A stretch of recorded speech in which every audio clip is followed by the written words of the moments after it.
Okay, well, good. All right. Okay, trivia questions though first, all right? Are you ready for this? All right. Is that okay? Not to Okay, it stirs up the juices, your thinking juices, okay? I'll quote the text, you give me the chapter and the event, okay? Having said these things, he spit on the ground and made mud with the saliva. Yeah. Yes. What chapter? 8? 8, 9. Somewhere between Wait, 1 and recent. 10. 9, chapter 9. Okay. Okay. Okay, well, we knew it was It later. was recent. You were Okay. close, Yeah. all right, That's okay. right. After this, Jesus went away to the other side of the Sea of Galilee, which is the Sea of Tiberias. After the After the feeding feeding of of the the 5,000. 5,000. Very nice. In very good. chapter- Chapter, yes. Yeah. 6. 6, okay. The woman said to him, "Sir, I perceive that you are a prophet." The woman Yeah. at the Woman at the well. well. The Chapter one at the 4. well. Chapter 4. 4, good job. Okay. For John, this one's a tough one here. For John had not yet been put in prison. Uh, John chapter Really tough. 2 or 3? Yeah. You're right, it is 3 in fact. Okay. John at the end of chapter 3 when he exalts Christ. Okay, the Passover of the Jews was at hand and Jesus went up to Jerusalem.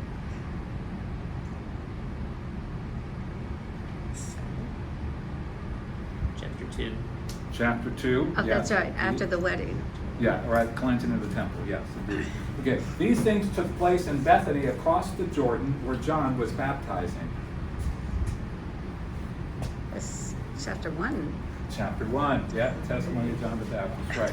Finally, he was a burning and shining lamp, and you were willing to rejoice for a while in his light. Let's heavy chapter 1 as well. No, Let's do this off.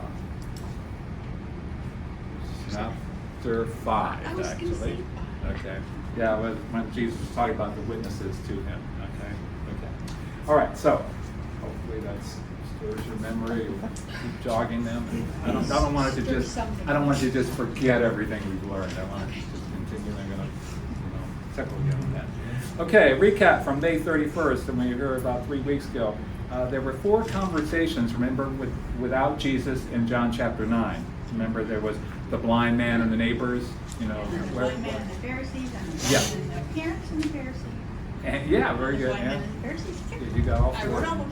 Right, so 8 through 12, blind man and neighbors, 13 to 17, the blind man and the Pharisees, and 18 to 23, the blind man's parents and the Pharisees, and then finally the last second time of the blind man and the Pharisees themselves, and that was when he got them all upset by saying, "Do you want to be his disciples?" Yeah. So then they just kind of excommunicated him from their presence. And so last time we kind of looked at the 4th conversation, the second time between the blind man and Jesus, and their sanctimonious acting, like give God the credit here.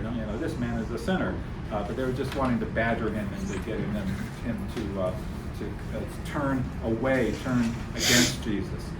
But the blind man, did he ever give in to them? No. No, he held fast, right? He stood strong. He was even a little bit sarcastic at them and their behavior, because obviously he could see their hypocrisy. Here was a person, Jesus, doing the very works that only God could do, and yet they were calling him a sinner, and that just made no sense, zero sense, right? No. So the Pharisees finally cast him out, and then we saw that he seemed to be the first case of the confessor that was persecuted or suffered for Christ's sake, and we look at John the Baptist as being, of course, the first martyr.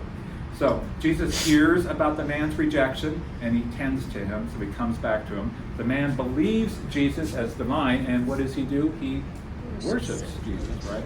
And I also covered the similarity of the story afterwards between, remember, Fanny Crosby, if you remember that story there, her life as a blind woman and the incredible deeds she did with the writing of Christian hymns and so forth, like 8,000 in number. And we looked over one of the particular hymns that she wrote, "All the way my Savior leads me," right? So we looked at that first stanza a little bit, and just the way it ends with, "Jesus doeth all things well." And that's just kind of a real tough thing. Sometimes we're going through difficult times to just understand and know that God is actually doing well, and it's for His glory that live our lives. So, and then we went over Jesus' words to the Pharisees where he says, "For judgment I came into this world, that those who do not see may see, and those who see may become blind." So he's comparing now. The blind man is the one who actually sees, and you Pharisees are the ones who are actually blind to what the truth is. And so it says in verse 40, some of the Pharisees near him heard these things and said, "Are we also blind?" Maybe in a bit of a sarcastic manner. And chapter 9 finishes with Jesus returning to the scene, addressing the blindness of the Pharisees. He says, "If you were blind, you would have no guilt, but now that you say we see, your guilt remains." So because their own blindness, their haughtiness, their how they looked themselves and their own pride kept them from coming to Christ because they were spiritually bankrupt and they just refused to see that. All right, any questions on that? Let's look at chapter 10. What I'm going to do is go ahead and play the portion that we're going to try to get. We're not going to, it's going to be more of an overview a bit today, and we'll look at that as far as we can go. Chapter 10. Truly, truly, I say to you, he who does not enter the sheepfold by the door, but climbs in by another way, that man is a thief and a robber. But he who enters by the door is the shepherd of the sheep. To him the gatekeeper opens. The sheep hear his voice, and he calls his own sheep by name and leads them out. When he has brought out all his own, he goes before them, and the sheep follow him, for they know his voice. A stranger they will not follow, but they will flee from him, for they do not know the voice of strangers. This figure of speech Jesus used with them, but they did not understand what he was saying to them. So Jesus again said to them, Truly, truly, I say to you, I am the door of the sheep. All who came before me are thieves and robbers, but the sheep did not listen to them. I am the door. If anyone enters by me, he will be saved and will go in and out and find pasture. The thief comes only to steal and kill and destroy. I came that they may have life and have it abundantly. I am the good shepherd. The good shepherd lays down his life for the sheep. He who is a hired hand and not a shepherd, who does not own the sheep, sees the wolf coming and leaves the sheep and flees, and the wolf snatches them and scatters them. He flees because he is a hired hand and cares nothing for the sheep. I am the good shepherd. I know my own, and my own know me, just as the Father knows me, and I know the Father. And I lay down my life for the sheep. And I have other sheep that are not of this fold. I must bring them also, and they will listen to my voice. So there will be one flock, one shepherd. For this reason the Father loves me, because I lay down my life, that I may take it up again. No one takes it from me, but I lay it down of my own accord. I have authority to lay it down, and I have authority to take it up again. This charge I have received from my Father. There was again a division among the Jews because of these words. Many of them said, He has a demon and is insane. Why listen to him? Others said, These are not the words of one who is oppressed by a demon. Can a demon open the eyes of the blind? Okay, we'll stop there. At this point in John's Gospel, with the conclusion of the healing of the blind man, Jesus has performed how many of the 7 signs, the miracles that he has done? 6, okay. Real quick, give me the list of them. Wedding at Cana, water to wine. Water to wine, chapter 2. The official son or the Nobleman's son. nobleman's Yeah, son. that was chapter 4. Okay. Second, feeding the 5,000. Okay, that was the 4th one. Yeah, there was another one in between. Walking on, oh no. Okay, sorry. No, the walking on the water was after that. Right. Okay. It was the healing of the invalid. Oh, that's chapter right. 5. Then the feeding 5,000. Then we have the walking on the water. Then we have the blind man healing. And there will be one more, which is Lazarus at the end here. Okay, but in this chapter 10, there are 2 of the I am statements. And how many I am statements are there of Jesus, basically? 7. 7. There are 7. And so far we've encountered 2 of them so far. Anybody remember what they were? I am the light. I'm the bread of life, and I am the light of the world, right? I'm the bread of life, obviously with the bread of life discourse, and he was feeding the 5,000, and then the light of the world in John chapter 8. We go through that. In this chapter, we will find I am the gate, the door in John chapter 10. I am the good shepherd also in this chapter. Then I am the resurrection and the life in John chapter 11. Then I am the way, the truth, and the life in John chapter 14. And then finally, I am the true vine in John chapter 15. All right. So, but all these I ams, they speak in a figurative way. They show a deep theological truth that is being conveyed there. And they vividly portray this in a way that we can understand, because obviously the old phrase, adage, true is worth 1,000 words, so that the thing comes true to us, and we can see things just by picture form oftentimes much better than we can just somebody trying to explain in detail something.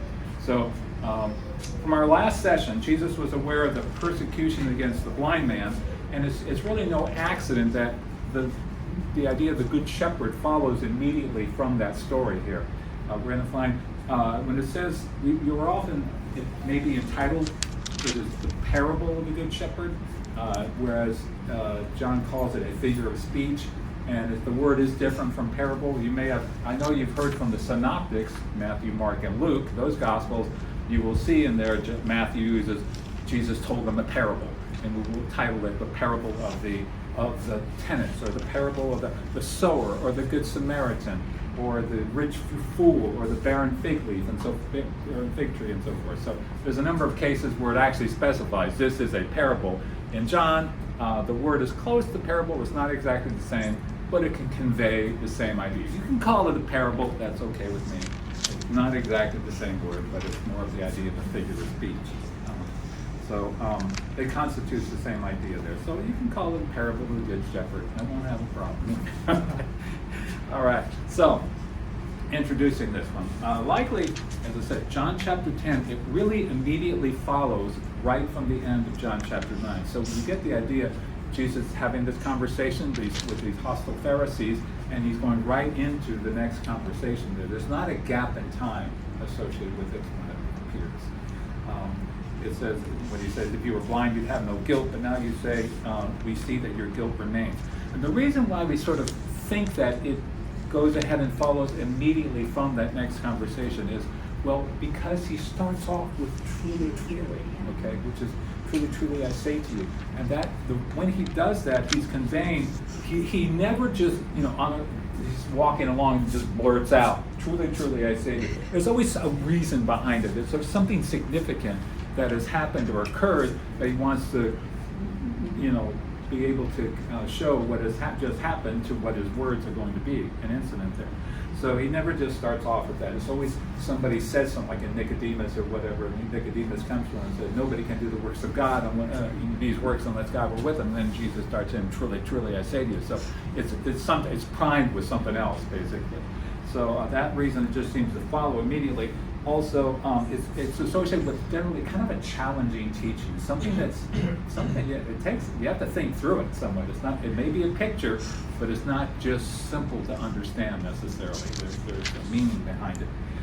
Also, just simply because of the subject matter that is going to happen, the business with the Good Shepherd and all. Jesus is going to insinuate that the Pharisees are the bad shepherds, okay? So it just sort of is meaningful to have that connection there. And also, in verse 21, the blind man being healed is mentioned right in there. So it sort of kind of connotes to that, okay? So, but anyway, our thought track now turns to sheep and shepherding, animal husbandry, as previously mentioned in verse 6, where we read in verse 6 of chapter 10, John says, this is metaphorical language, this is a figure of speech, and they couldn't understand, okay? They didn't get it. And that's going to be important for us to understand. Because as we go through, on the surface level, you go through VBS or you go through Sunday school, pretty typically, we can see the idea, the image of Jesus as the Good Shepherd, right? He's carrying the sheep on his shoulders and so forth like that. So there's a picture that is conveyed there about the gentleness of Jesus, the care, the love that he has for us and all. And but there's more to it than that. It's more significant than simply just that. And Jesus is going to bring that into his story here. What's challenging in chapter 10 is that there's sort of an interweaving of somewhat literal and kind of symbolic figures, and they change a little bit throughout the course of the narrative, so you have to kind of track with it. So things are not necessarily static. Jesus is first contrasted with, you see, the thieves and the robbers, that you may have heard that language, but later on he's going to talk about hired men, right? And they just run from the sheep because the wolf is there. And then there's also the Jesus is spoken as, both as the door and the shepherd, And he's whom the gatekeeper opens the door for. But he is the door, but the gatekeeper is going to open it. So it's kind of mixing up a bit of these things. So kind of best to just sort of keep them simplistic in a way, but don't hold to hard, firm things that make it impossible to understand. But this dual type of symbolism is not totally unknown in John's gospel. For instance, in John chapter 6, in verse, we talked about the bread of life discourse, Jesus says that he is the bread of life, and yet later on, he also says in that discourse that he also gives the bread of life. So he is it, and then he gives it. So that's that same dualism there. Or John in 8:45, Jesus, he speaks the truth, but he also says that in John chapter 14, he is the truth, the way, the truth, and the life. So there's this common dualism that sort of applies. In chapter 10, though, we have this antithesis, this opposing things of the good and the bad, right? The good and the bad shepherds, kind of like. And it's manifested in chapter 9, the story of the healing of the man born blind. So at what first, as I said, what seems like a discontinuity, chapter 10 actually flows pretty well from chapter 9. And we know the idea of this imagery, the shepherding and so forth, it's not uncommon in what Jesus has used, for instance, in the synoptics. For instance, in Matthew 18, in Matthew 9:36, I think was it. Okay. When he saw the crowds, he had compassion for them because they were harassed and helpless, like sheep without a shepherd. That was in Matthew's comment. So, Matthew 9:36, Jesus said when he saw the crowds, he had compassion on them. So this is not unknown, the idea of Jesus as a shepherd to the people. And that's such a contrast to the Pharisees, who didn't have compassion on the people that Jesus healed. They were more concerned with the breaking of their laws or exactly whatever. Right. They wanted to make sure that maintain their power and to have the others sort of subservient. They disdained these people who could not keep the law or would not keep the law and so forth, and following them and supporting them, right?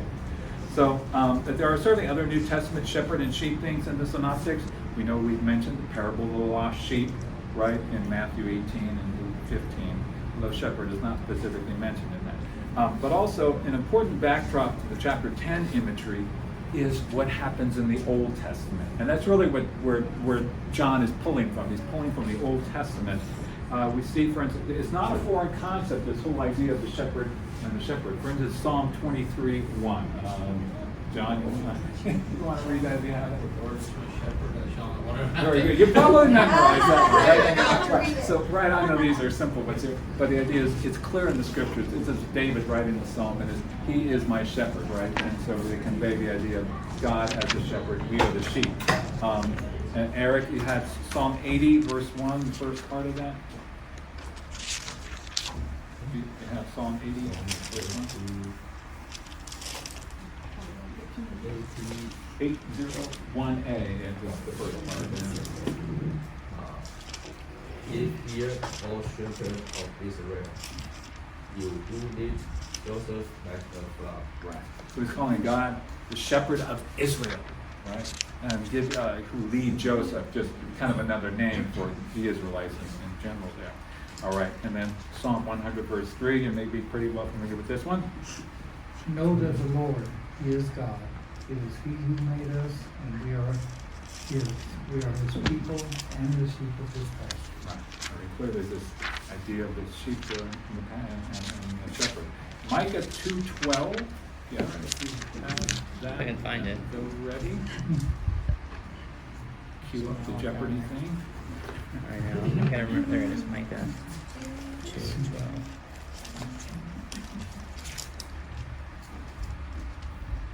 I will surely assemble all of you, O Jacob. I will gather the remnant of Israel. I will set them together like sheep in a fold, like a flock in its pasture, a noisy multitude of men. Right. So this is prophecy. Remember, prophecy is not necessarily just simply foretelling the future as well. In this case, it does allude to certainly something that's going to happen in the future, but also prophecy, as we're going to find out right now, we're going to talk about the idea that this condemnation by that some of the prophets would do, Ezekiel, Jeremiah, and so forth, that they would condemn the leaders of the people of their time. To be a prophet was also to just speak on behalf of God, to just tell the people. They were to be God's lawyers to the people. Okay, You're doing wrong here. So we find that there are numerous passages that condemn wicked leaders, rulers, authorities in ancient Israel. Can be found in a multitude of passages. We'll just read a few of them. Isaiah 56, Jeremiah 23, Ezekiel 34 and 37, Zechariah 11. Bad shepherd passages. And Ezekiel 34 is the most detailed oracle, but also it's prophetic for Jesus. And we'll consider Jeremiah 23, 1 through 5. We'll just look at this as a case in point. You want to read that? Woe to the shepherds who destroy and scatter the sheep of my pasture, declares the Lord. Therefore, thus says the Lord, the God of Israel, concerning the shepherds who care for my people. You scattered my flock and have driven them away, and you have not attended to them. Behold, I will attend to you for your evil deeds, declares the Lord. Then I will gather the remnant of my flock out of all the countries where I have driven them, and I will bring them back to their fold, and they shall be fruitful and multiply. I will set shepherds over them who will care for them, and they shall fear no more, nor be dismayed, neither shall any be missing, declares the Lord. Behold, the days are coming, declares the Lord, when I will raise up for David a righteous branch, and he shall reign as king and deal wisely, and shall execute justice and righteousness in the land. So you hear this condemnation of God against these wicked rulers and all, and that they weren't really particularly Pharisees, because the Pharisees didn't exist then, but they were just simply the authorities back then who kind of ruled the people, the judges and so forth and all. But the same condemnation get passed on whoever is misleading the people and all, and leading the people away from God, in fact. But we do see just this overall idea, God is the ultimate shepherd, and he has shepherds under him who are to lead his flock. It just seems like with all the references to shepherd and sheep, with our culture, of course, doesn't want to be called out as sheep. Maybe a lion tamer who gets this ferocious breeding, but a Yeah. sheep, that's No, not me. I that's- don't need anybody. No, to you're guide right. and direct. Right, in No, fact, go ahead. but we do. Did you say something? Okay, so the idea is they'll also join in like people and sheep and just call them sheeple, okay? The idea there is, you're just sheeple, okay? You're just following somebody without thinking about it. You are going to follow somebody. You think you're doing your own thing, but in reality, just like you said, Bill, it is, you think that to be prideful, to do your own thing is the way everything's going to happen, but you're following somebody. And you're following the devil or somebody in that sense there. It's not Christ. You're following somebody. It falls down to choice once again. Yeah. Are you a sheep that follows Jesus, or are you sheep that's in trouble? Yeah. Or are On you the the wrong, black sheep? we've gone the wrong path, getting into a dangerous situation, for sure. Yep. Right. And Ezekiel 34:11, I'll just read that one. And finally it says, "For thus says the Lord God, behold, I myself will search for my sheep and will seek them out." So this is the idea, I think, that is in a sense being fulfilled when Jesus comes on the scene at this point in time, when he is going to be the good shepherd of the flock that he wants to bring out to him. So we just see how the scriptural application of the Pharisees their treatment of the blind man kind of is part and parcel with the prophecy associated with the passages that we just read. But nevertheless, those are long passages in Ezekiel 34 and all that detail this idea of the bad shepherds. But what I'm saying is the Pharisees knew all this stuff. I mean, they were well aware of these passages. You couldn't surprise them with anything. They just didn't think they were the bad shepherds. They thought they were the good shepherds, okay? Let's go through real quick, in the remaining time, there are a couple minutes, the overview of the first half of chapter 10. We see the main thrust that's going to happen is that there's going to be Jesus' association with this door into the sheepfold, to a pen here, okay, to a sheep pen, which holds his flock. And secondly, Jesus as the shepherd who is going to die for this flock. That's sort of the two main thrusts of the chapter. And you see that through two contrasting themes that are in this chapter. One is between the Pharisees, who also called the Jews, and Jesus as shepherds of the people. And secondly, the contrast between the Pharisees, that is the Jews, and Jesus' flock, as represented by the blind man. So you have this flock of sheep who you would call, the bad guys, the Pharisees and all, and then you have the good guys, the blind man and so forth. We see his devotion and loyalty to Christ and all. Jesus' discourse in John 10 is not with his disciples, okay? So as I said, he's talking to the Pharisees. Disciples are there, no question about that, I think. It doesn't say that they're there, but I think just from the story of John chapter 9 that flows with that. And he is going to covertly identify the Pharisees as the bad shepherd. So real quick, the structure of this is somewhat like this. Chapter 10, 1 through 5, okay? We have this breakout in here where we have kind of verse 1 where we look at this business of those who don't enter the sheepfold. So we have this sort of illegitimate, is that how you spell it? Yes. L E. something like N-A. that. Illegitimate sort of shepherds who basically they don't come in by the door, right? How do they come in? They leap the wall, you might say, because the sheepfold in that time was basically they would have kind of a walled enclosure. The idea there is that so anybody who did not go through the door was not a legitimate shepherd. That was not the way you entered. You were an unauthorized intruder if you went that route, right? So you have that, and you have the thieves and robbers, the malefactors, and then verse 2 to 3.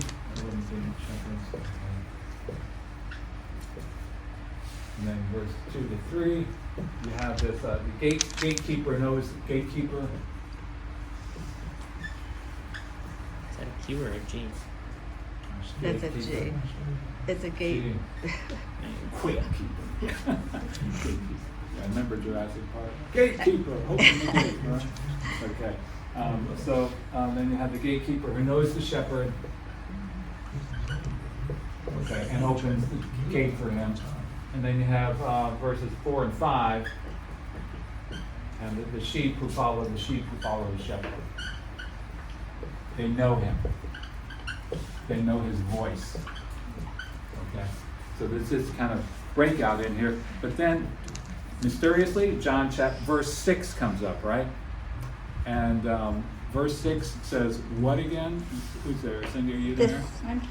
Okay. This figure of speech Jesus used with them, but they did not understand what he was saying to them. All right. They didn't understand it. Okay. So the next part of what's going to happen is Jesus is going to elaborate. He's going to discuss it more. He's going to talk about the same things, but he's going to add to it. So we have basically what happens. We have 1 through 5. They come. I'm going to erase this and get to something like this. Okay. So now this, he comes down here, and we see basically we have John 10, 7 to 18 is now part of how he's going to explain it better. In case they didn't understand it. Well, let me tell you more about this, how this works. And the way that it works is the 1 through 3a, okay, 3a corresponds basically roughly to verses 7 to 10, and 3b to 5 corresponds to verses 11 to 18. So you kind of find out that breakout where it's talking about the bad shepherds and all. They kind of get more explained in these verses here, and then the association of the sheep with Jesus are in this group down here. So that's kind of how the breakout works in terms of things. And then 19 to 21 finally sums it up with the reaction of the Pharisees. And this will be the final time Jesus has a discourse with the Pharisees. He may speak to them in one sense, but it's not going to be any type of a long treatise of anything. It's just going to be a short answer or so forth like that. So he's not going to be talking with them to any great extent after this. So is he kind of dismissing them as far as like thinking that he has any point of getting them to come? I don't think he's dismissed. I think he's basically said what needs to be said. Okay. And they can take it or leave it, you might say. But I think their hearts are so hardened, and they have been continuing to get more harder, that it is now time, because we are now we're less than 6 months away from the crucifixion. Okay? And they're just seething more and more because they're seeing, as we'll find out in John chapter 11, I think it is, where Caiaphas says, yeah, we've got to kill them. It's okay if we kill them because it's good that, for the nation that and for our own position that we get rid of this guy. And they even try and go after Lazarus, of course. So the idea is they're just getting more and more harder. And so it's sort of like, what's the point of talking to them? Any questions on that?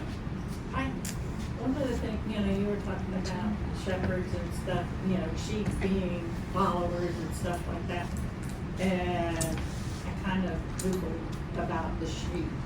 And it says that they absolutely know their shepherds.